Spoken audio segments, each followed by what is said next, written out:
चलिए, नमस्कार। बहुत बहुत स्वागत है आप सभी का। उम्मीद है आप लोगों की प्रैक्टिस और तैयारी जो है अच्छी चल रही होगी समय को देखते हुए। तो फाइनली हमने 6 to 8 तक के सारे टॉपिक हमारे कवर कर लिए हैं। जितने भी बुक के अंदर चैप्टर्स थे वो सारे कवर हो चुके हैं। अब उसमें से टेस्ट आपको मिलना शुरू हो गया। 1-2 टेस्ट आज गया होगा, बाकी कल से जाएगा। तो आज हम शुरू कर रहे हैं क्षितिज। और क्षितिज का हमारा ये क्षितिज भाग 1 है। जैसा कि मैंने पहले कहा था, पद्य खंड हम साखियों को समझते हुए चलेंगे। प्रतीक के रूप में इन्होंने लिया है तो आपको पता चलेगा आगे कि क्या क्या इन्होंने प्रतीकात्मक रूप से चीजें लिखी हैं।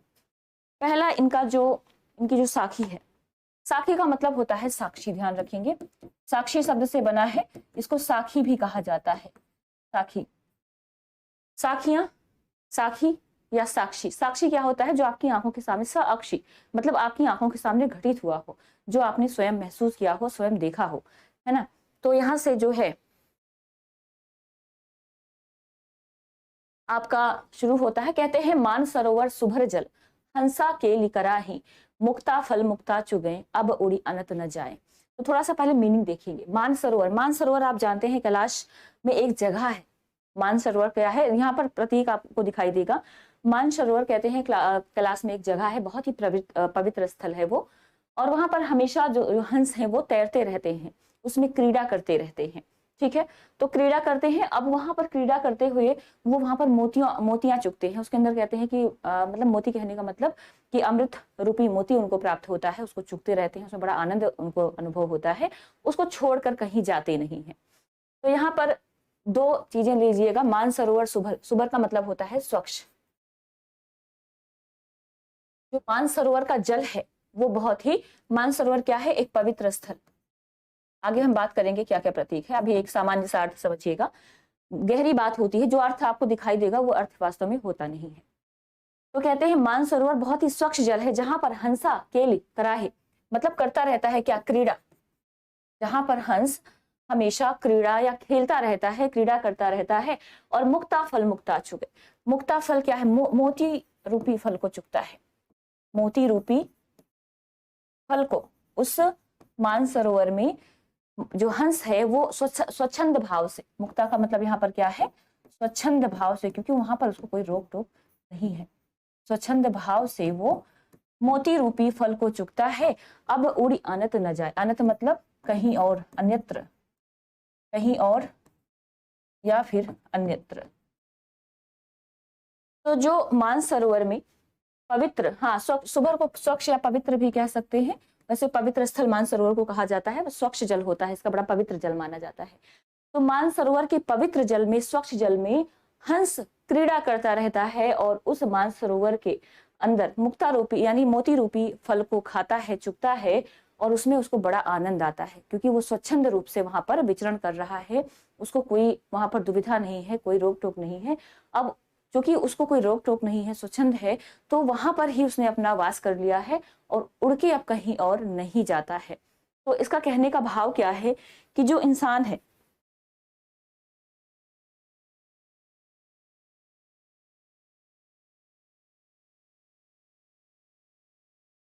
कहने का यहाँ पर अगर हम और अर्थ निकालते हैं तो जो इंसान है, अगर वो सांसारिक बंधनों से छूटकर, सांसारिक बंधनों से छूटकर ईश्वर में रम जाए, ईश्वर में रम जाए, तो उसको बड़े ही आनंद की प्राप्ति होगी और उसको कहीं और भटकने की आवश्यकता नहीं होगी। मतलब अगर आपने परम तत्व का ज्ञान प्राप्त कर लिया, ईश्वर को प्राप्त कर लिया, तो आप भी कैसे हो जाएंगे? मानसरोवर के समान पवित्र हो जाएंगे और आपको कहीं और भटकने की या कहीं और जाने की आवश्यकता नहीं होगी। तो यहाँ पर इसके माध्यम से, हंस के माध्यम से, ठीक है, हंस आप जानते हैं क्या होता है? पक्षी होता है। तो हंस के माध्यम से इन्होंने इंसानों को सचेत किया है कि जैसे हंस कहाँ रहता है? मानसरोवर में रहता है, पवित्र जल जो है उसके अंदर मोतियों को चुगता है। वैसे ही इंसान अगर अपने अहंकार को छोड़ दे, इस संसार से विरक्त होकर परमात्मा को प्राप्त कर ले, तो वो भी उसी हंस के समान बड़ा जो है, हाँ, हंसा रूपी आत्मा में रूपक अलंकार, बिल्कुल। जो हंस रूपी आत्मा है वो परमात्मा को प्राप्त कर ले, तो फिर क्या होगा? कभी भी वो जीवन से दूर नहीं भागेगा, मतलब वो जो जिस भी जीवन में है वो बड़ा ही संतुष्ट रहेगा। ध्यान रखेंगे यहाँ पर एक तो मुक्ता है, मुक्ता है, आपको दो चीजें दिखाई दे रही हैं। कौन सा अलंकार यहाँ पे निकल के आता है, थोड़ा सा उसको देखेंगे। अलंकार जो आपको यहाँ पे मिल रहा है, एक तो मुक्ता है, दूसरा मुक्ता। एक का अर्थ है मोती रूपी फल और दूसरे का अर्थ है स्वच्छंद। यहाँ पर आप कह सकते हैं कि यमक अलंकार आपको दिखाया गया है। कौन सा अलंकार है, यमक अलंकार की जो है अभिव्यक्ति हो रही है। दूसरा मानसरोवर सुभर जल, यहाँ पर हंस जो है प्रत्येक किसका श्लेष अलंकार होगा। एक तो हंस जो है सीधा सीधा पक्षी से है, दूसरा जो है आत्मा से है, तो ऐसी स्थिति में क्या होगा, श्लेष अलंकार आपको मिल जाएगा। कबीर संदेश दे रहे हैं इंसानों को कि अपनी आत्मा को, आपने एक सुना होगा, आराधना करते हैं जो सिद्ध साहित्य में सुना होगा कि सुषुम्ना मार्ग एक होता है, मतलब नाड़ी के अंदर बड़ा ध्यान लगाते हैं, उसको प्राप्त कर लेते हैं। जब आप उसमें शून्य शिखर तक पहुंच जाते हैं, मतलब बहुत ज्यादा ध्यान लगा लेते हैं और एकदम शून्य में पहुंच जाते हैं, जहां अब आपके पास कुछ भी नहीं है, मतलब जीव आपके दिमाग के अंदर कोई भी थॉट नहीं है, बिल्कुल एकांत में आप पहुंच गए हैं, तब ऐसी स्थिति आती है, बिल्कुल हंस के समान हो जाता है आपका जो मन है, आपकी जो आत्मा है। ठीक है, तो यहाँ पर क्या होगा, आपको दिखाई दे रहा है हंस और आत्मा, तो इसको आप श्लेष अलंकार के साथ जोड़ेंगे। और यहाँ पर दो अलंकार है, मुक्ता फल यानी मोती रूपी फल, तो ऐसे में यहाँ पर रूपक अलंकार भी निकल के आ रहा है। ठीक है, मुक्ता फल में क्या है, रूपक अलंकार है, और इस मुक्ता को जोड़ेंगे तो यमक अलंकार निकलेगा, क्योंकि दो मुक्ता और अर्थ दोनों के अलग अलग है। हंसा केली कराही, यहाँ पर देखेंगे तो आपको क्या मिलेगा, अनुप्रास मिलेगा, अनुप्रास अलंकार यहाँ पर मिल जाएगा। ठीक है, तो ये थोड़ा सा आप यहाँ पर देखिएगा। और अगर हम भाषा की बात करेंगे तो भाषा आपको हर जगह क्या मिलेगी, इस पूरी पंक्तियों में सधुक्कड़ी, जितनी भी आप पंक्ति पढ़ने वाले हैं, इनके शब्द पढ़ने वाले हैं, उसके अंदर आपको भाषा जो मिलेगी वो सधुक्कड़ी ही मिलेगी। ठीक है, इसके अलावा अगर हम कहें तो जीव के परमात्मा से मिलन के आनंद की बात की गई है। परमात्मा से मिलने के बाद प्राप्त होने वाले आनंद की चर्चा।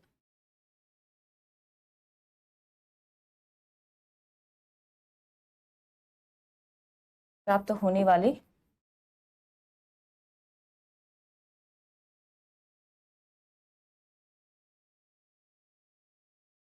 आनंद की इन्होंने चर्चा की है कि जब आप पा जाएंगे तो फिर।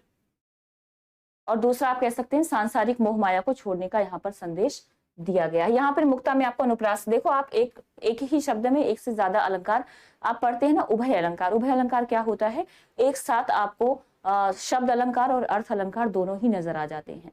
तो ऐसी स्थिति में आप यहाँ पर देख रहे हैं रूपक भी निकल रहा है, यमक भी निकल रहा है और अनुप्रास भी दिख रहा है। तो एक ही पंक्ति में म की आवृत्ति हो रही है, अनुप्रास अलंकार भी आ रहा है, तो दोनों ही आप यहाँ पर देख सकते हैं। आगे बढ़ेंगे, दूसरा जो पद है, कहते हैं प्रेमी ढूंढत मैं फिरऊं, प्रेमी मिले न कोई, प्रेमी को प्रेमी मिले सब विष अमृत होए। मैं, कबीरदास जी कहते हैं कि मैं प्रेमी को ढूंढता हुआ फिर रहा हूँ। पहले एक बार सामान्य अर्थ समझिएगा, मैं प्रेमी को ढूंढता हुआ फिर रहा हूँ। फिर मतलब फिर रहा हूं या घूम रहा हूं।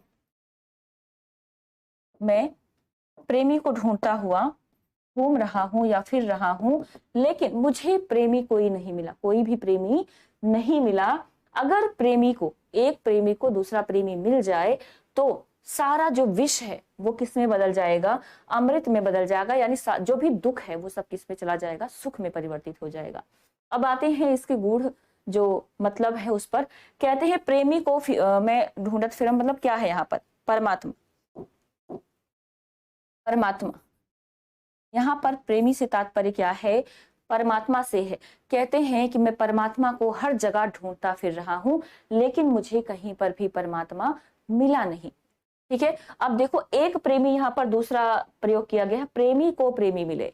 एक प्रेमी यहाँ पर कौन है, परमात्मा के अर्थ में प्रयोग किया गया है, और दूसरा जो प्रेमी है वो भक्त के अर्थ में या साधक के अर्थ में। तो यहाँ पर भी आपको दिख रहा है दो शब्द। कहते हैं अगर साधक को यानी भक्त को परमात्मा मिल जाए, ईश्वर मिल जाए, तो इस जीवन का संपूर्ण दुख किसमें बदल जाएगा, आनंद में बदल जाएगा। संपूर्ण दुख जो है वो किसमें बदल जाएगा, आनंद में परिवर्तित हो जाएगा। यानी जो जीवात्मा है जो जीवात्मा है वो परमात्मा को खोजने निकल पड़ा है। वो कहता है कि मैंने परमात्मा को हर जगह तलाश लिया, लेकिन वो परमात्मा मुझे मिलता नहीं है। अब आप किसी को बड़े ध्यान से, बड़े मन से ढूंढने निकल जाते हो, तो कहीं ना कहीं उसके प्रति आपके मन में एक प्रेम होता है, एक श्रद्धा का भाव होता है। तो उन्होंने उस प्रेम को इस प्रेम से जोड़ दिया है।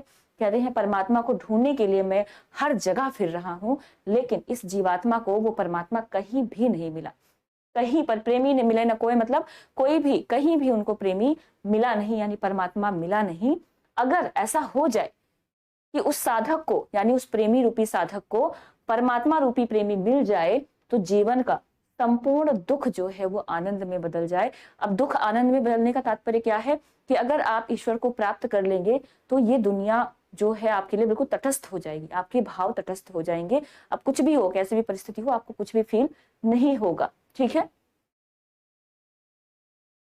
मोती रूपी फल में उपमा कहाँ होगा? मोती रूपी फल, मोती को ही फल बना दिया गया है। अगर तुलना की जाती, ठीक है, अगर तुलना की जाती, मोती के समान फल होता, तब आप उपमा करते। अगर आप उपमा, उपमा तो हो रही है, लेकिन आपने उपमावाचक जो शब्द होते हैं उनको हटा दिया है, मतलब भेद समाप्त कर दिया है। अभेद रूपक होता है, ध्यान रखेंगे। जब दोनों के बीच के भेद समाप्त हो जाते हैं, आपने कहा मुक्ता फल, यानी मोती ही फल है, मोती रूपी फल, मोती को ही फल बना दिया है, रूपक अलंकार होगा। अगर हमने कहा मुक्ता सा फल, मुक्ता सा फल मतलब मुक्ता के जैसा फल, तब वहां पर उपमा होता है। इस चीज को थोड़ा सा ध्यान रखेंगे। अब चलते हैं इसमें और क्या देखते हैं कि क्या है खास। देखिए, पहला तो यहाँ पर आपको ध्यान रखना है, इन्होंने क्या कहा है कि प्रेमी को प्रेमी मिले। यहाँ पर आपको दिखाई दे रहा होगा पापा की ये कर रहे हैं आवृत्ति। इसके अंदर भी इन्होंने ईश्वर को पाने का जो है मार्ग दिखाया है, या आप कह सकते हैं ईश्वर को पाने की एक जिज्ञासा इन्होंने जगाई है। दूसरा, आपसे पूछा जा सकता है कि प्रेमी यहाँ पर किसका प्रतीक है? तो प्रेमी जो है वो ईश्वर का प्रतीक है, ध्यान रखेंगे। एक प्रेमी ईश्वर का प्रतीक है और दूसरा प्रेमी जो है वो परमात्मा का प्रतीक है। तो यहाँ पर आपको क्या नजर आ रहा होगा? यहाँ पर भी आपको नजर आ रहा है यमक अलंकार। कौन सा अलंकार है? यमक अलंकार क्या होता है? जब एक ही शब्द एक से ज्यादा बार प्रयोग किए जाते हैं लेकिन उनका अर्थ भी अलग अलग होता है, तो ऐसी स्थिति में कौन सा अलंकार होता है? यमक अलंकार होता है।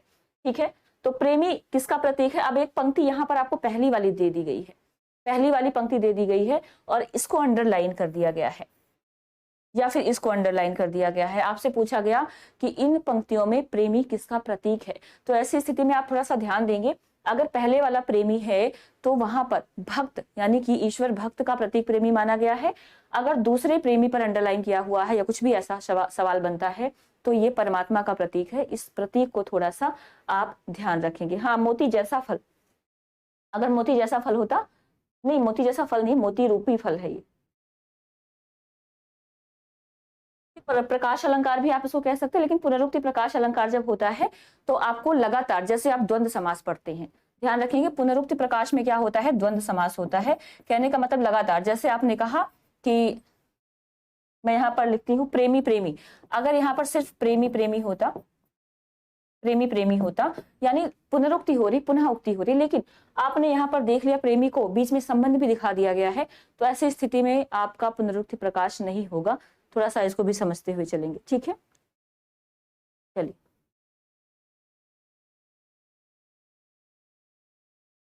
ये सारे छंद जो आप देख रहे हैं सबके सब आपको दोहा छंद में मिल रहे हैं। ठीक है, आप एक ही बार में लिख लें। सारे छंद अगर पूछ लिए जाएं तो दोहा छंद आपको यहाँ पर मिलेगा। आगे बढ़े क्या? भाषा वही सरल भाषा है और साथ में जो है आपको सधुकड़ी भाषा हमेशा देखने को मिल जाएगी, इनकी मिली जुली जो भाषा होती है। आगे बढ़ते हैं।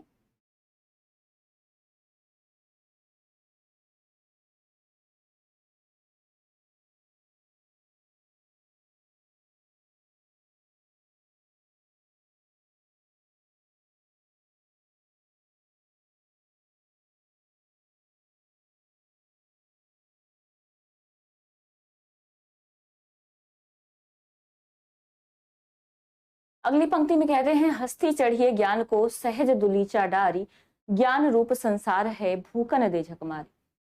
अब यहाँ पर भी संदेश दे रहे हैं, किसका संदेश मिलता है आपको? यहाँ पर जो संदेश मिल रहा है देखो ये क्लास खत्म होते ही शुरू कर देंगे, आप थोड़ा सा जैसे ही नोटिफिकेशन जाएगा आप वापस से आ जाएगा। वैसे 8:30 बजे का शेड्यूल किया था, बट मुझे लगता है 9 बज जाएंगे, ठीक है, 9 बजे तक आप ज्वाइन कर सकते हैं। हस्ती चढ़ी ज्ञान को एक सामान्य सा अर्थ देखेंगे। हस्ती मतलब क्या है? हाथी। यहाँ पर सामान्य अर्थ क्या है? हाथी। कहते हैं हाथी रूपी ज्ञान की सवारी कीजिए। यहाँ पर क्या है?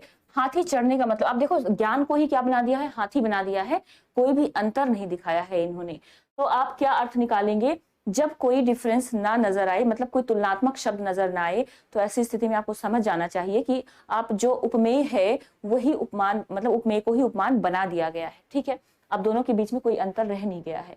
तो हस्ती चढ़िए ज्ञान को मतलब ज्ञान रूपी हाथी की सवारी कीजिए, सहज दुलीचा डाल। सहज आपने एक शब्द सुना होगा, सहज साधना होती है, सहज साधना होती है, ठीक है। जब आपने सिद्ध और नाथ साहित्य पढ़ा होगा तो वहां पर एक साधना का जिक्र आता है, सहज साधना।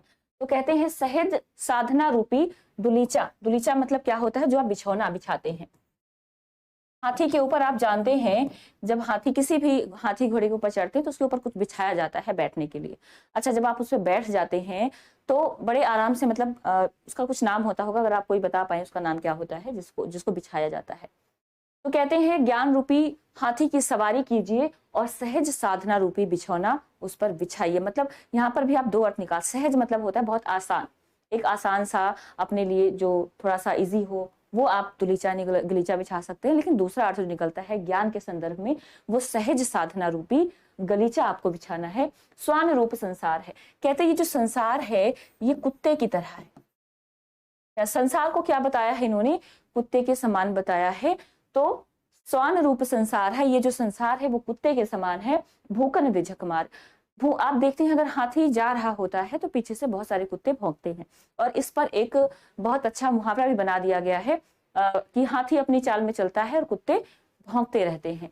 तो कहने का मतलब क्या है कि जो संसार है, अगर आपने ज्ञान प्राप्ति का मार्ग खोज लिया है, आप उस मार्ग पर चल पड़े हैं, तो ऐसी स्थिति में दुनिया वाले, संसार वाले आपको बहुत कुछ बोलेंगे। तो वो संसार जो है कुत्ते के समान दिखाया है। भूकन दे झक मार। कहते हैं उनको भौंकने दो। भौंकने से मतलब क्या है कि जो कुछ वो बोल रहे हैं ना उनको बोलने दो। धीरे धीरे वो क्या हो जाएंगे, इतना कितनी देर बोलेगा कोई? 2 बोलेगा, 4 बोलेगा, 6 शब्द बोलेगा, उसके बाद अपने आप जो जैसा चल रहा है चलने दो। तो जब बदलाव आता है तो आप जानते हैं परिवर्तन अपने साथ बहुत सारे विरोध के भाव भी लेकर आता है। तो कहते हैं कि जब आप ज्ञान रूपी हाथी पर सवार होकर सहज दुलीचा बिछाएंगे, यानी सहज ज्ञान रूपी बिछौना बिछाकर निकलेंगे, तो पूरा संसार जो कुत्ते का रूप है, कुत्ते के समान इस संसार तुम्हारे ऊपर भौंकेगा, यानी कटाक्ष करेगा। लेकिन जब आप अपने मार्ग पर सहज रूप से, सामान्य रूप से चलते जाएंगे तो वो संसार अपने आप शांत हो जाएगा। यहाँ पर एक सहज का मतलब हो जाता है सहज रूप, यानी सामान्य रूप।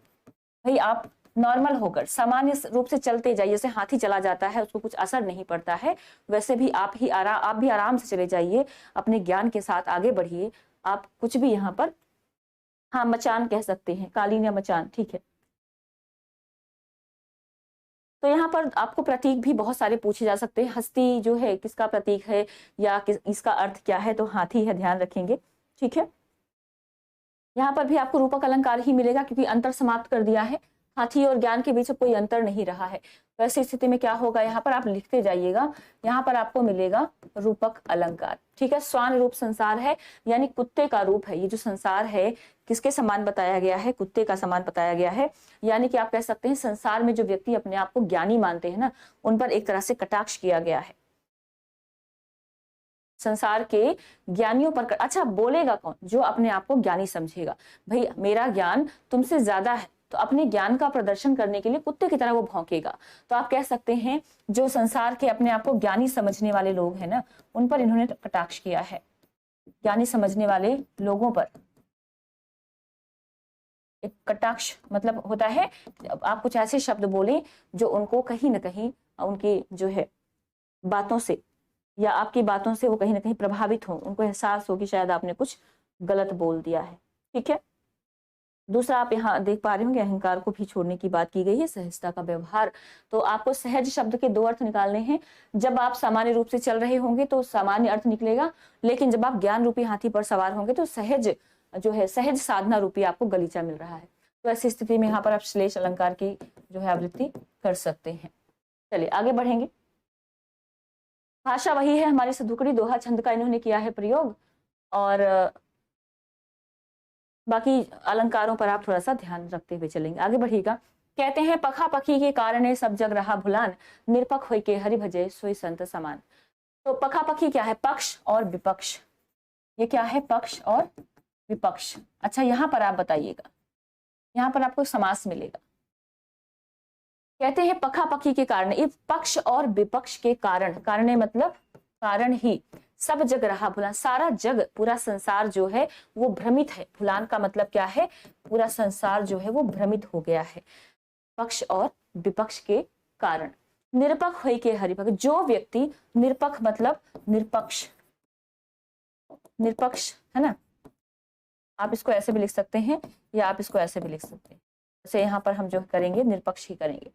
कहते हैं कि अगर आप निरपक्ष होकर, यानी किसी का भी पक्ष ना लेकर केवल हरि को भजते हैं, यानी ईश्वर, हरि कौन है यहाँ पर? ईश्वर। अभी आप सोच रहे होंगे कि ये तो निर्गुण के उपासक है, फिर हरि की बात कैसे कर रहे हैं? ध्यान रखेंगे, हरि से ये मना नहीं करते कि हरि है, लेकिन हरि को आप बाहर नहीं ढूंढेंगे, ईश्वर को आप बाहर नहीं ढूंढेंगे, वो आपके अंदर विद्यमान है। मतलब आप कर्म ऐसे दिखावे वाले नहीं करेंगे, ठीक है, ज्ञान ध्यान करेंगे, वो इनका कहने का मतलब है। तो कहते हैं निरपक्ष होय के हरि भजे, जो निष्पक्ष, निरपक्ष कर सकते हैं, या सही शब्द मुझे अभी याद आया, ये निष्पक्ष बनेगा, ठीक है, निष्पक्ष होगा। जो निष्पक्ष होकर, निह और पक्ष से मिलकर बनता है निष्पक्ष, शायद कई बार ऐसा होता है ना, ध्यान नहीं रहता, निह पक्ष यानी कि निष्पक्ष। तो जो निष्पक्ष होकर हरि का भजन करता है, सोई संत सुजान, वही जो है सच्चा संत है। वही क्या है? सच्चा संत है या फिर सज्जन है। सुजान का मतलब यहाँ पर सज्जन है, वही सज्जन है और वही संत है। तो यहाँ पर थोड़ा सा देखिएगा कि इस अच्छा, पखा पखी का मतलब क्या है? जब आप ज्यादातर आपने देखा होगा इनके जो पद हैं वो हिंदू और मुस्लिम जो है भेदभाव पर आधारित हैं, कि कैसे दोनों के बीच में एक दीवार आ जाती है। तो वही इन्होंने कहा है कि कोई व्यक्ति कहता है कि ये मेरा है, वो तुम्हारा है। हर कोई अपने अपने पक्ष में चीजें समेटने की कोशिश करता है, लेकिन अगर कितना अच्छा हो कि अगर हमने उसको भी छोड़ दिया, मतलब ये मेरा नहीं है, ये तुम्हारा नहीं है, ये सब किसका है? हम सबका है। अब जब आपके मन में ये भाव आ जाता है कि ये सब किसका है? हम सब का है, तो ऐसी स्थिति में क्या होता है? आप निरपक्ष हो जाते हैं, यानी निष्पक्ष हो जाते हैं, और ये जो पक्ष विपक्ष है, ये भेदभाव समाप्त हो जाता है। और जैसे ही आपके मन का भेदभाव समाप्त हो जाता है, वैसे ही आप एक सज्जन इंसान बन जाते हैं, एक संत इंसान बन जाते हैं। संतों की कोई खास पहचान नहीं होती, ध्यान रखेंगे। ऐसा नहीं है कि संसार को छोड़कर जो जंगल में जाकर निवास करेगा वही संत है, या गृहस्थ आश्रम से दूर जाकर रहेगा वही संत है। संत होते हैं जिनके हृदय साफ होते हैं, जिनके मन में सबके लिए प्रेम होते हैं। तो यहाँ पर आप कह सकते हैं कि सच्चे संत को बताया गया है कि आप किसी भी पक्ष की तरफ मत जाइए, आप निष्पक्ष होकर अपने आप को तटस्थ भाव से रखिए, सबके प्रति एक समान रखिए। हाँ, यहाँ पर द्वंद्व समास है, बिल्कुल आपको द्वंद्व समास नजर आ रहा होगा, ठीक है। दूसरा आप कह सकते हैं सोई संत सुजान। सोई संत सुजान में क्या है? अनुप्रास अलंकार है, क्योंकि यहाँ पर आप देख रहे हैं स की आवृत्ति हो रही है। दूसरा निरपक्ष का मतलब क्या है? निष्पक्ष। निष्पक्ष में संधि क्या है? विसर्ग संधि, इसको ध्यान रख सकते हैं। और यहाँ पर इन्होंने ज्ञान को जो है जगाने का प्रयास किया है, या फिर एक अच्छे संत की निशानी बताई है इस अपने शब्द के अंदर या अपने इस पद के अंदर। दूसरा आप कह सकते हैं इसकी भाषा क्या है? तो सधुकड़ी, क्योंकि आप देख रहे हैं कहीं कहीं आपको खड़ी बोली के शब्द भी दिखाई दे रहे हैं, कहीं कहीं आपको दूसरी भाषाओं के शब्द भी नजर आ रहे हैं। तो ऐसी स्थिति में निरपक्ष, वैसे निष्पक्ष होता है, निरपक्ष क्या है? एक ग्रामीण शब्द आप कह सकते हैं, क्षेत्रीय शब्द आप कह सकते हैं, ठीक है। आगे बढ़िएगा। अगली पंक्ति में कहते हैं हिंदू मुआ राम कही, मुसलमान खुदाई, कहे कबीर सुजीवता जो दुई के निकट न जाए। हिंदू मुआ राम कहे, मुआ मतलब क्या है? मर जाना। मुआ मतलब मरना या मर जाना। तो हिंदू राम राम कहते कहते मर जाता है, और मुसलमान जो है वो खुदा कहते कहते मर जाता है। वही पक्ष विपक्ष की बात आ रही कि हिंदू जो है अपने आप को राम का भक्त बताता है और हर क्षण राम राम करते हुए मर जाता है, मुआ मतलब मर जाना। मुसलमान खुदा करते करते मर जाता है। लेकिन कबीर दास जी कहते हैं कि सो जीवित, कबीर कहते हैं वही इंसान जीवित है। कबीर सो जीविता मतलब वही वास्तव में जीवित है, वही वास्तव में जीवित है जो दोनों निकट न जाए, मतलब इन दोनों के निकट नहीं जाता। अच्छा, दोनों के निकट जाने का मतलब क्या है कि अब आप ना हिंदू रह गए ना आप मुसलमान रह गए, आपने ये जो बाह्य आडंबर है उनको छोड़कर एक भाव अपने अंदर जागृत कर लिया है, और वो भाव क्या है? एकता। तो आप कह सकते हैं कि यहाँ पर एकता का इन्होंने संदेश दिया है। भाई आप राम राम नहीं करेंगे तो हमारा जो शरीर है ना वो एक जैसा है, चाहे वो हिंदू हो, मुसलमान हो, सिख हो, सबका शरीर एक जैसा बनाया है ईश्वर ने।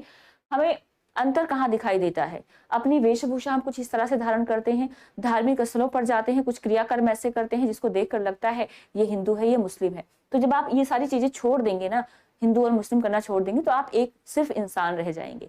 और जैसे ही आप इंसान रह जाएंगे तो आपका वास्तविक जीवन जो है, आप वास्तव में जीवन जी रहे होंगे, क्योंकि अब आपके अंदर कोई पक्ष विपक्ष की भावना नहीं है, कोई विद्वेष की भावना नहीं है, कोई विद्रोह की भावना नहीं है। आप एक अच्छे जो है इंसान बन सकते हैं। देखो वही व्याकरण के सवाल है, ये जो आप देख रहे हो ना, अलंकार क्या है, समास क्या है, इसके भावार्थ क्या है, ऐसे ही सवाल बनेंगे, इससे अलग कुछ नहीं निकलेगा। जैसे आपसे दे दिया गया, पंक्ति दे दी गई और पूछा गया, दूसरा पद से कहा गया कबीर का भाव, या पंक्ति दे दी गई इसके अंदर मुख्य भाव क्या है, तो आप क्या कहेंगे? एकता का संदेश इसका मुख्य भाव है।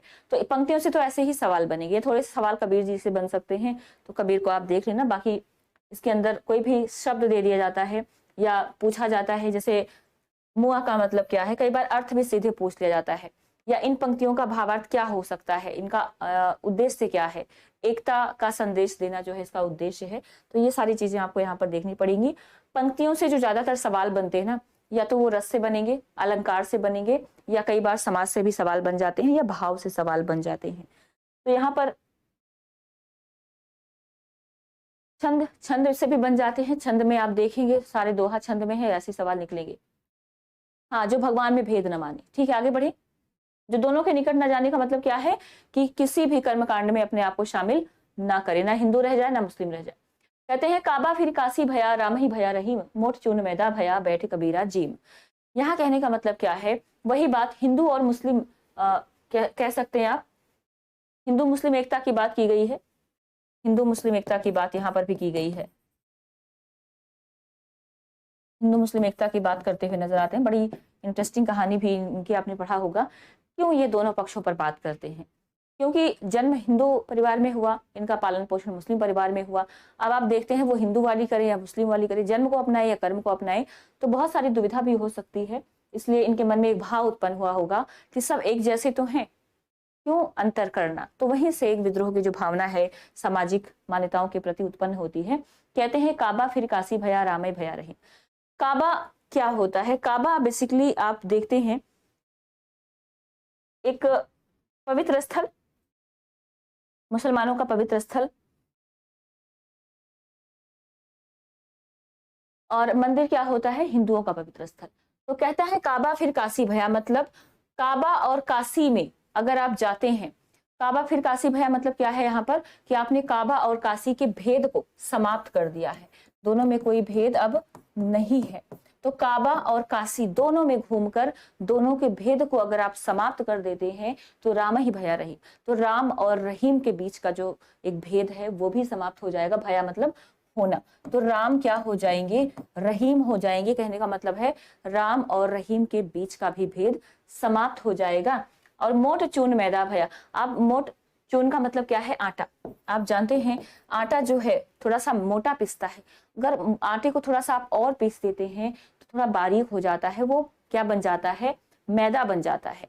तो कहते हैं जिस प्रकार मोटे अनाज को पीस कर मैदा बना दिया जाता है, और बैठ कबीरा जीम, मतलब अब आप देखेंगे इसमें भी कोई अंतर नहीं रह गया। अगर आपने थोड़ा सा इसको और पीस दिया तो यहाँ पर क्या हुआ? अंतर समाप्त हो गया।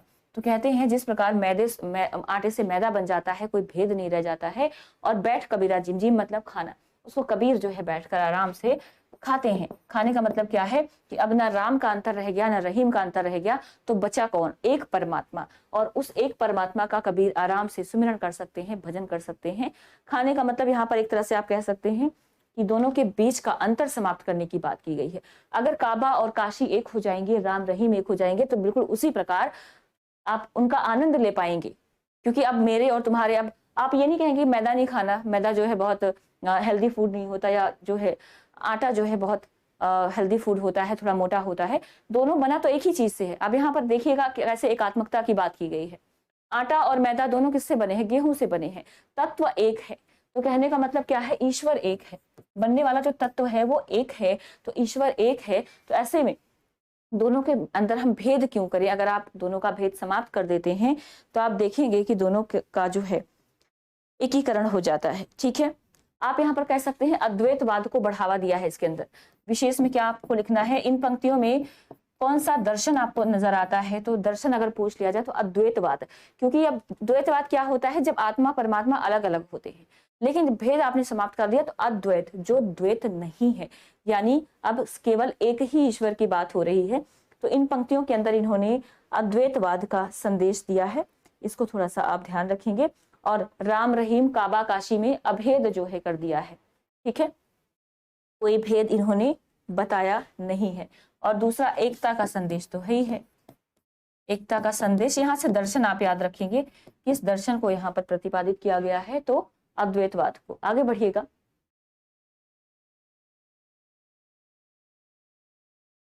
एक और पंक्ति है, कहते हैं ऊंचे कुल का जन्मिया जो करनी ऊंच न होए, सुबरन कलश सुरा भरा साधु निंदा सोए। ऊंचे कुल, कुल मतलब क्या है? परिवार। कुल मतलब क्या है? परिवार। तो कहते हैं ऊंचे कुल में जन्मिया, जन्म लेने से कोई व्यक्ति ऊंचा नहीं होता अगर उसकी करनी यानी उसके कर्म ऊंचे नहीं है। इंसान बड़ा जन्म से होता है या कर्म से होता है? अब यहाँ से एक सवाल पूछ लिया जाए, पंक्ति के अनुसार व्यक्ति किस से बड़ा होता है, जन्म से या कर्म से? तो व्यक्ति कर्म से बड़ा होता है, ना कि जन्म से। कोई बहुत बड़े घर में जन्म ले ले, बहुत बड़े परिवार में, प्रतिष्ठित परिवार में जन्म ले ले, लेकिन वो काम करे क्रिमिनल वाले, तो ऐसी स्थिति में उसकी प्रतिष्ठा, वो खुद तो अपनी प्रतिष्ठा गुमाएगा, साथ में परिवार की भी लेकर जाएगा। तो इसलिए कहा है कबीरदास जी ने कि ऊंचे कुल में जन्म लेकर कोई व्यक्ति ऊंचा नहीं होता अगर उसके कर्म ऊंचे ना हो। सुबरन कलश सुरा भरा, ठीक उसी प्रकार जैसे सुबरन मतलब क्या है? सुबरन का मतलब यहाँ पर ध्यान रखेंगे स्वर्ण से लिया गया है। स्वर्ण और कलश होता है, एक कलश आप जानते हैं, घड़ा, पात्र, एक पात्र है सोने का पात्र। कहते हैं कि अगर ठीक उसी प्रकार जैसे सोने की पात्र में आप शराब भर दें, पूरा क्या होता है? शराब, तो वो शराब जो है अमृत नहीं बनेगा। उसका जो इफेक्ट है, उसका जो प्रभाव है, यानी उसकी जो प्रवृत्ति है शराब की, वो शराब ही रहेगी जिसको पीकर कोई कितना भी साधु व्यक्ति हो, कोई कितना भी सज्जन व्यक्ति हो, वो उसकी निंदा करेगा, और उसने पी लिया तो वो भी उससे प्रभावित होगा। ठीक है, साधु लोग उसकी निंदा करते हैं।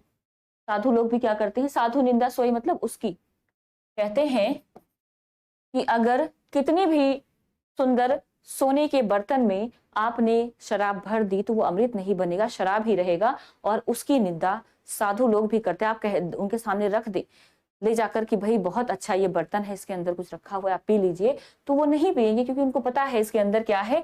कर्म बुरे हैं। तो व्यक्ति यहाँ पर ध्यान रखेंगे, जो सुबरन कलश है किसका प्रतीक है?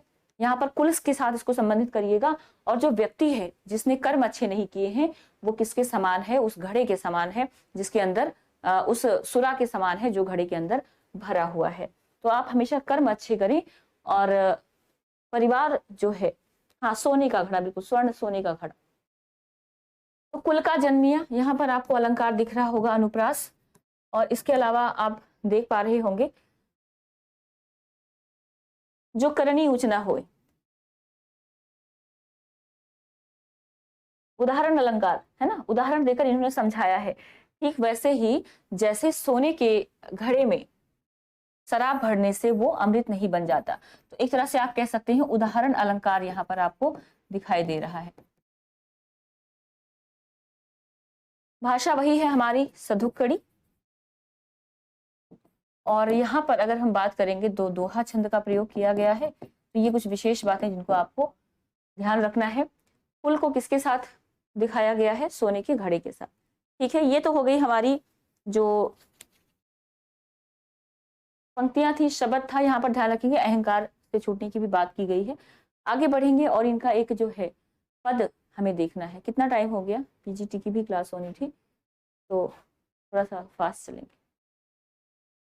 दो पद दिए गए हैं। देखो, पहला पद जो है बहुत शानदार है ये। इसके अंदर इन्होंने ये दिखाया है कि ईश्वर जो है हर किसी के अंदर वास करता है। कबीरदास जी का संदेश है कि ईश्वर को प्राप्त करने के लिए आप कर्मकांड, बाह्य आडंबरों का सहारा नहीं लेंगे। वास्तव में ईश्वर का वास आपके मन में है। आपके मन में क्या, हर किसी के मन में, यानी कण कण में है। तो कहते हैं, मोको कहाँ ढूंढे बंदे, मैं तो तेरे पास में। ना मैं देवल, ना मैं मस्जिद, ना काबे कैलाश में। ना तो कोने क्रिया कर्म में, नहीं योग बैराग में। खोजी होए तो तुरते मिली हो, पल भर की तलाश में। कहे कबीर सुनो भाई साधु, सब श्वासों की श्वास में। यहाँ पर मतलब इस समझते चलिएगा, मोको कहाँ, मोको मतलब मुझे। कहते हैं कबीरदास जी, कहते हैं ईश्वर की तरफ से बोलते हैं। ईश्वर कह रहे हैं कि मुझे, हे बंदे, मतलब इंसान की बात हो रही है, या फिर कह सकते हैं उस व्यक्ति की बात हो जो ईश्वर को खोजता फिरता है, सामान्य इंसान। तो कहते हैं, हे बंदे, यानी हे इंसान, मुझे कहाँ ढूंढता फिरता है। मैं तो हमेशा तेरे पास हूं, यानी हमेशा मैं तुम्हारे पास ही तो हूं। मुझे तुम बाहर कहाँ ढूंढते फिरते हो, क्यों ढूंढते फिरते हो। ठीक है। हाँ, सोई सोई में अनुप्रास अलंकार, सोई होई सोई में नहीं, सोई सोई होगा। चलिए, ना मैं देवल, देवल मतलब क्या है, मैं तुम्हें मंदिर, देवल होता है देव का स्थान। तो कहते हैं कि मैं तुम्हें किसी मंदिर में नहीं मिलूंगा, मैं तुम्हें किसी मस्जिद में नहीं मिलूंगा, ना ही मैं तुम्हें काबे या कैलाश में मिलूं। मतलब काबा जो आप जानते हैं पवित्र स्थल होता है, कैलाश भी एक पवित्र स्थल है। तो कहते हैं, ना तो मैं काबा कैलाश में मिलूंगा। आप इन बाह्य आडंबरों के चक्कर में मत पड़ो। जो हम लंबी लंबी यात्राएं करते हैं कि हम कैलाश चले जाएंगे, काबा चले जाएंगे, या मस्जिद में जाकर हम नमाज पढ़ लेंगे, मंदिर में जाकर पूजा कर लेंगे, तो ये सारे काम करने से मैं तुम्हें प्राप्त नहीं होऊंगा, क्योंकि मैं यहाँ होता ही नहीं हूँ। ना तो कौने क्रिया कर, कौने मतलब किसी, कहते हैं कि मैं किसी क्रिया कर्म यानी कर्म कांड में भी नहीं हूँ। कर्म कांड कहने का मतलब क्या है कि आप जल चढ़ा रहे हैं, आप नमाज पढ़ रहे हैं जोर से चिल्ला के, तो ये एक तरह से कर्म कांड है जो आप दूसरों को दिखाते हैं।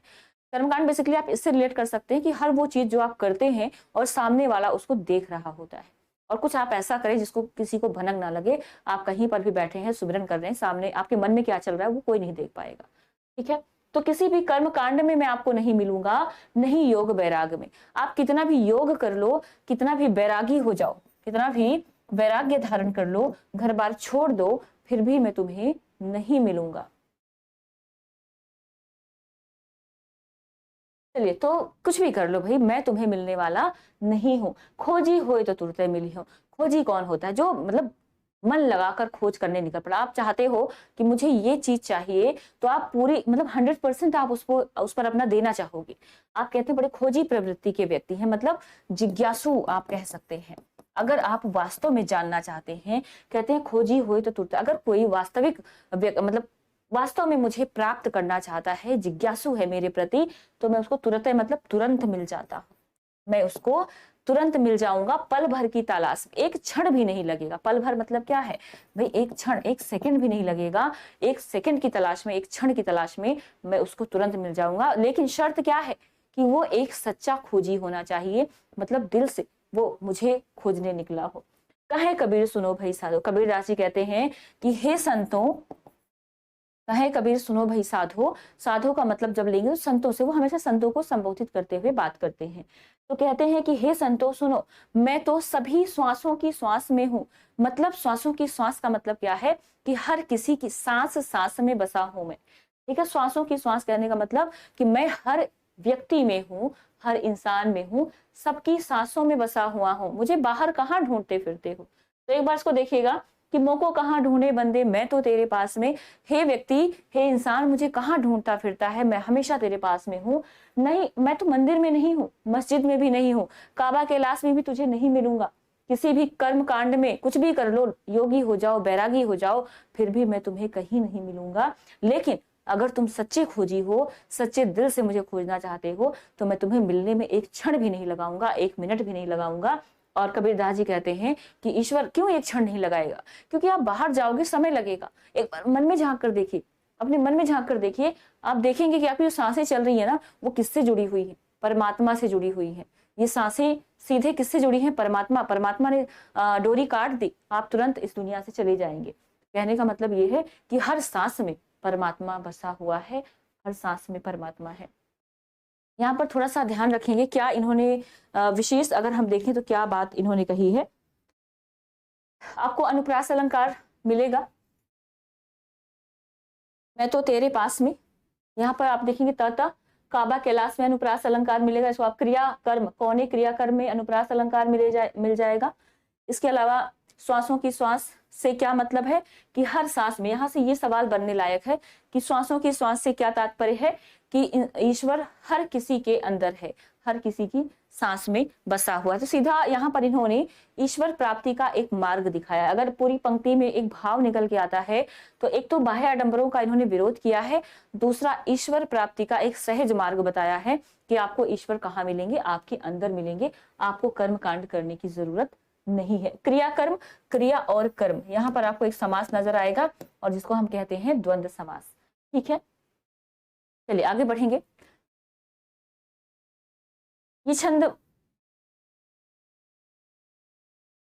देखिएगा थोड़ा सा और आगे बढ़िएगा। अब दूसरी जो पंक्ति है इसमें थोड़ा सा डिफिकल्ट वर्ड आपको मिल सकते हैं। कहते हैं संतो भई आई ज्ञान की आंधी, ब्रह्म की टाटी सबे उड़ानी, माया रहे न बांधी, हित चित्त की दो थूनी, यहाँ पर थूनी है। कहते हैं हित चित्त की दो थूनी गिरानी, मोह बलिंदा टूटा, और तृष्णा छानी परे घर ऊपर, कुबधि का भांडा फूटा। जोग जुगति कर संतो बांधी, निर्चु चुए न पानी, कूड़ कपट काया का निकस्या, हरि की गति जब जानी।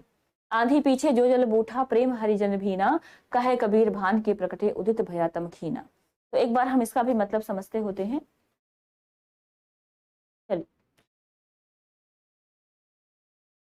बेसिकली यहाँ पर इन्होंने ये बताने का प्रयास किया है कि इंसान जब अज्ञान में घिरा होता है, जब अज्ञान में होता है, सांसारिक मोह माया में बंधा होता है, तो उसको बहुत सारी मुसीबतों का सामना करना पड़ सकता है। मतलब सांसारिक मोह जाल में फंसकर वो ईश्वर को प्राप्त नहीं कर पाता है। ठीक है, तो यहाँ पर आपको प्रतीक रूप बहुत ज्यादा मिलेंगे, प्रतीकों का प्रयोग इन्होंने बहुत ज्यादा किया है। कहते हैं संतो भई आई ज्ञान की आंधी रे, हे संतो क्या आ गई है, ज्ञान की आंधी आ गई है, हर तरफ अब ज्ञान रूपी, यहाँ पर ज्ञान की आंधी का मतलब क्या है कि ज्ञान रूपी आंधी आई है। ध्यान रखें, ज्ञान की आंधी आने का मतलब क्या है कि ज्ञान रूपी आंधी आ गई है। आंधी आती आप जानते हैं अपने साथ में सब कुछ उड़ा कर ले जाती है, मतलब तहलका मच जाना एक तरह से आप कह सकते हैं। तो ज्ञान रूपी आंधी आई है, भ्रम की टाटी सबे उड़ानी। जो भ्रम रूपी टाटी, टाटी क्या होता है आपने देखा होगा, झोपड़ी बनी होती है। तो झोपड़ी की ना, मान लीजिए झोपड़ी है तो इसके प्रोटेक्शन के लिए ना इसको चारों तरफ से ऐसे झोपड़ी के अंदर टाटी लगाई जाती है, जिससे थोड़ा सा प्रोटेक्ट रह सके और हवा वगैरह अंदर ना जाए। अब जब आएगी आंधी तो क्या करेगी, इस टाटी को ना उड़ा कर ले जाएगी। थोड़ा सा यहाँ पर ध्यान दीजिएगा। टाटी जब आप बनाएंगे तो एक तो आप यहाँ पर टाटी लगाएंगे झोपड़ी के अंदर, दूसरा आप एक थूनी लगाते हैं। थूनी क्या होता है, आप कई बार देखते हो सेंटर में खंबा जैसा गाड़ देते हैं, मतलब डंडा गाड़ते हैं मोटा सा लकड़ी का, जिससे वो थमा रहता है। मान लीजिए यहाँ पर आपने छत बना दी है, तो अब आप मिट्टी की दीवार नहीं बना रहे हैं, ईंट की दीवार नहीं बना रहे हैं, उसको थामने के लिए आपने क्या बना दिया है, एक बना दिया है थानी, जिसको आपने अभी यहाँ पर देखना है कि एक थानी जो है, थूनी जिसको कहते हैं। ठीक है, एक थूनी है जो संभालने का काम करती है। तो भ्रम की टाटी, भ्रम रूपी टाटी यानी कि जो छप्पर के आसपास उसके प्रोटेक्शन के लिए लगाई गई थी, वो क्या हो गई, टूट गई है। ठीक है, भ्रम रूपी टाटी जो है टूट गई, और माया रहे न बांधी, माया ने उसको बांध, मतलब माया रूपी जो बंधन है, माया रूपी बंधन है। अब ये टाटी बंधी किससे थी, ये पूरा झोपड़ी जो है ना उसको एक ईश्वर के नहीं, एक इंसान को मानकर चलना। ये जो झोपड़ी जो है ये हम हैं। अब हमने क्या लगा रखा था, अपने आसपास भ्रम रूपी टाटियां लगा रखी हैं कि भाई हमारे संसार में जो कुछ हमें दिखाई दे रहा है ये वास्तविकता है, लेकिन वास्तव में ये वास्तविक नहीं है, ये क्या है, एक भ्रम है। तो जब आपको ज्ञान हो जाएगा ना तो आप इस सांसारिक मोह माया से मुक्त हो जाएंगे, यानी आपका भ्रम टूट जाएगा, जो भ्रम रूपी टाटी है वो हट जाएगी। अब माया रूपी जो बंधन है वो आपको बांध नहीं पाएंगे। जो टाटी लगी है इसमें बंधन किसका है, माया रूपी। माया क्या है, सांसारिक चीजें जो आपको आकर्षित करती हैं। मतलब आपने अच्छे कपड़े पहन लिया, आपने अच्छा घर बनवा लिया, आप हमेशा लाइमलाइट में बने रहना चाहते हैं, दोस्तों के बीच एक विषय का केंद्र बने रहना चाहते हैं, तो कहीं ना कहीं ये आपका क्या है, मोह माया है, जो संसार के प्रति आपको बांध के रखता है। लेकिन अगर आपको वास्तविकता का ज्ञान हो जाएगा तो अब आप संसार से विरक्त हो जाएंगे, मतलब इन चीजों से आपको कुछ फर्क नहीं पड़ेगा, ये मोह माया के बंधन टूट जाएंगे। कहते हैं हित चित्त की दो थूनी गिरानी, ये थूनी मैंने अभी आपको बताया, जो आपकी भ्रम रूपी टाटी है उसको संभालने के लिए हमने हित और चित्त, चित्त मतलब क्या होता है, आपका मन, हाँ बांस की दीवार इसको आप कह सकते हैं। ठीक है, चलिए।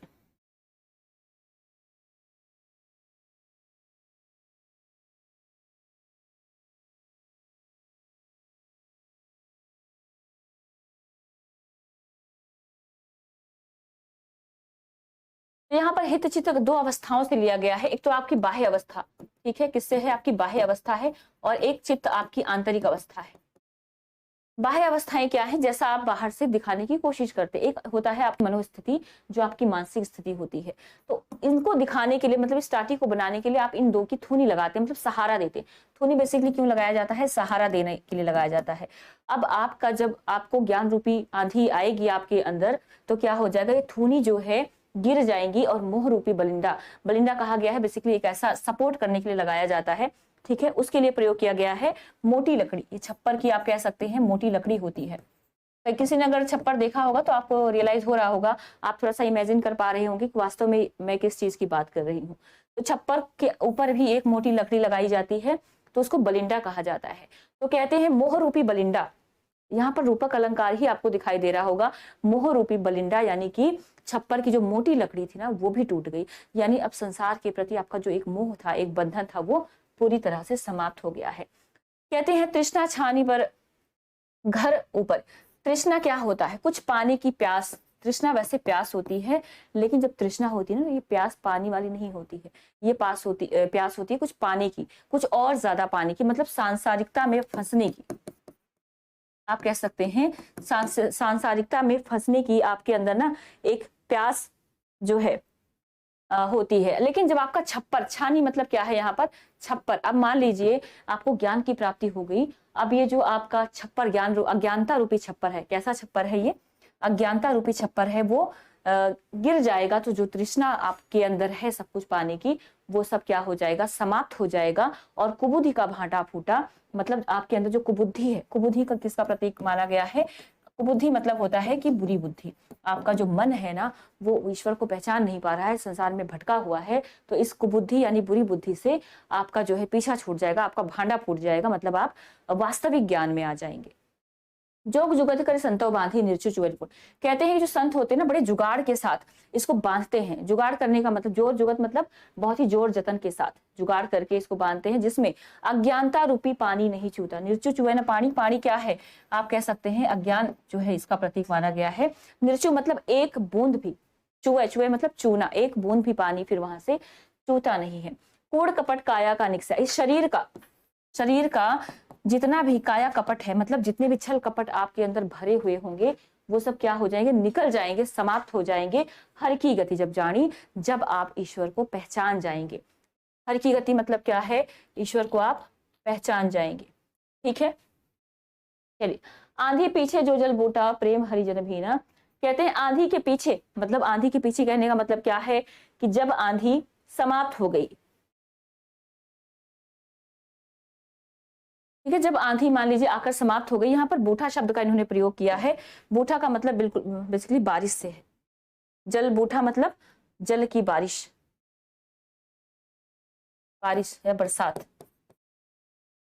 कहते हैं आंधी के पीछे जो ज्ञान रूपी पानी बरसेगा। इस अज्ञानता को हटाने के बाद जो ज्ञान की आंधी आई है, उसके बाद प्रेम रूपी जो अज्ञान रूपी आंधी, माफ कीजिएगा, कहते हैं ज्ञान रूपी आंधी के बाद जो प्रेम रूपी जल बरसेगा, उसमें जो हरि भक्त होंगे वो पूरी तरह से भीग जाएंगे, यानी उनको वास्तविक ज्ञान प्राप्त हो जाएगा।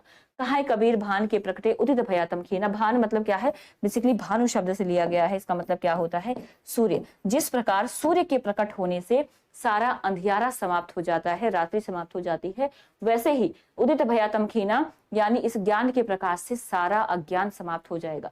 उदित मतलब उदय होना, भया मतलब हो जाना, तब मतलब अंधेरा, खीना मतलब छीड़, छीड़ मतलब समाप्त हो जाना, नष्ट हो जाना। तो कहते हैं जैसे सूर्य के निकलने पर सारा अंधकार समाप्त हो जाता है, वैसे ही प्रतीक है यहाँ पर ज्ञान प्राप्त होने पर अज्ञानता रूपी सारा अंधकार अपने आप स्वतः ही समाप्त हो जाएगा। पुलकित जी, नोटिफिकेशन मैंने शायद बीच में बोला भी था, क्लास का टाइम चेंज हुआ होगा, क्लास में 2 नहीं करना चाह रही थी, बस इसके जस्ट बाद एक बार मैं पानी पीऊंगी और वापस से आऊंगी, ठीक है। इनका ये हो चुका है समाप्त, और बस थोड़ा सा इनके विशेष के बारे में बात कर लेते हैं। मुझे पता नहीं था इतनी लंबी क्लास खिंच जाएगी, इसलिए टाइम जो है मैंने आधे घंटा ही रखा था। चलिए थोड़ा सा आप इंतजार कर ले। ज्ञान शब्द बेसिकली आप देख रहे होंगे, ज्ञान होता है, यहाँ पर आप दिखाई दे रहा होगा आपको, क्षेत्रीय भाषाओं का शब्द भी आपको मिल रहा है।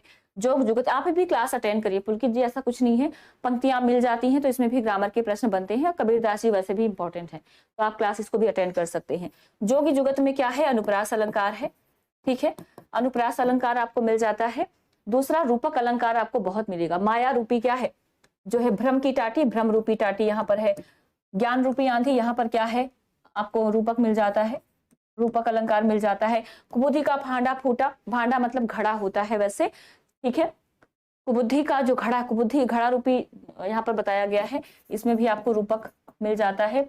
निर्चो चुए न पानी, और जोग जुगत में आपको अनुप्रास भी मिल जाता है, ठीक है। कूट कपट काया में भी अनुप्रास अलंकार आपको नजर आ रहा है। का मतलब होता है बरसात, ये थोड़ा सा आप याद रखेंगे। और भान के प्रकटे उदित भया तमखीना, ये जो पंक्ति है इसके अंदर भाव क्या है, इन पंक्तियों का भावार्थ या आप कह सकते हैं मुख्यार्थ क्या निकल रहा है, तो अज्ञान रूपी सूर्य के उदय होने पर अज्ञान रूपी जो अंधकार है वो समाप्त हो जाता है। जग जानी में आपको अनुप्रास अलंकार मिल रहा है, जग जानी में भी अनुप्रास अलंकार मिल रहा है। और पूरा कुल मिलाकर अगर यहाँ पर एक बात ये की जाए कि इसके अंदर संदेश क्या दिया गया है, तो संदेश ये है कि ईश्वर को अगर आप मतलब सच्चे ज्ञान को अगर आप प्राप्त करना चाहते हैं तो उसके लिए सांसारिक मोह माया सब कुछ छोड़ना पड़ेगा। यानी कि आपका जो एक आपने अपनी एक जो है बना रखी है दुनिया, जिसको आप कह सकते हैं ना कि कंफर्ट जोन से बाहर आना, इसको आप रिलेट कर सकते हैं अपने साथ। अगर आपको वास्तविक मंजिल आपको प्राप्त करनी है तो आपको कंफर्ट जोन से बाहर आना पड़ेगा। मतलब ये सारे जो मोह माया के बंधन है, जो चीजें आपको रोकती हैं, वो सब आपको छोड़ देना पड़ेगा, तभी आप वास्तविक ज्ञान को प्राप्त कर सकते हैं, ठीक है। तो ये जो है आपका पूरा पैराग्राफ था, और इसके अंदर आपने देख लिया। कुछ शब्द आप याद रखेंगे, बलिंडा, मोह रूपी बलिंडा। बलिंडा क्या होता है, एक मोटी लकड़ी जिसके सहारे छप्पर जो है रुकी रहती है। अब यहाँ छप्पर किसका प्रतीक है, चलो एक बार समझ में आया होगा, तो छप्पर को इन्होंने किसका प्रतीक माना है। एक सवाल यहाँ से निकलता है कि यहाँ पर जब इन्होंने भ्रम की टाटी सबे उड़ानी, छप्पर कहाँ है, ये छानी जो है, छानी मतलब छप्पर होता है, ठीक है। तो इस छप्पर जो है किसका प्रतीक है, छप्पर जो है वो किसका प्रतीक है, एक बार बता दो, और क्लास जो है यहीं पर समाप्त करेंगे, क्योंकि मुझे दूसरी भी क्लास बहुत मतलब बच्चे वेट कर रहे हैं काफी देर से, तो इसका भी आंसर करें आप लोग।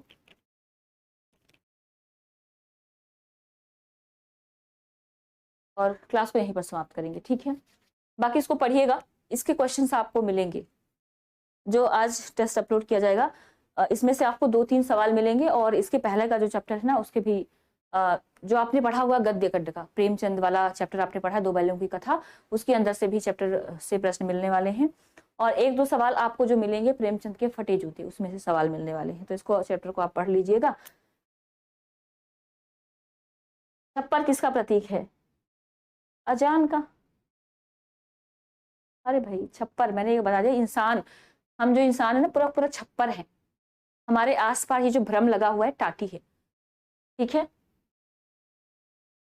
जीवात्मा का प्रतीक है, छप्पर किसका प्रतीक है, जीवात्मा का प्रतीक है, ध्यान रखेंगे। जीवात्मा कौन है, हम जैसे प्राणी है, तुच्छ प्राणी, तो जीवात्मा क्या है, ये थोड़ा सा याद रख। तृष्णा होती है प्यास, प्यास कैसी, कुछ पानी की, सांसारिक प्यास जिसको आप कहते हैं।